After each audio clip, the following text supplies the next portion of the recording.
Alright mga boss, good morning at welcome naman po sa panibagong video mga boss. At ay magluluto ng ginisang ampalaya. So yan ang ating mga ingredients: sibuyas, bawang lang mga boss, at kamatis. Ayan ang kamatis natin, no?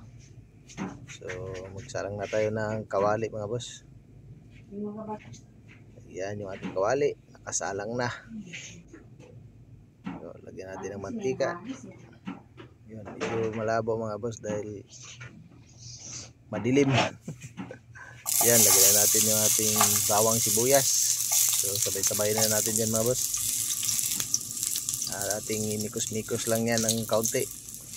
Pag nagkulay brown na, ayos na. Ayan, mikos-mikos ko na mga boss. Mikos-mikos lang. Ayan, so lagyan natin yung kamatis. Mikos lang natin para maluto yung kamatis mga boss. Yan, so kinato, pwede na to mga boss. Lagyan na natin yung ating ampalaya. Yan, sinuot na lahat yan mga boss. So pasensya na kayo kung hindi masyado nakikita, madilim po kasi ang area ko dyan sa kusina. At siyempre wala akong cameraman, ako lang.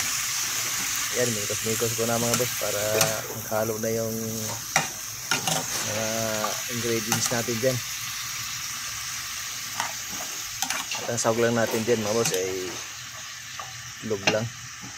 Yan, at hindi na tayo naglagay ng anumang sahog pa. Yan, asin na natin. Yan, takpan.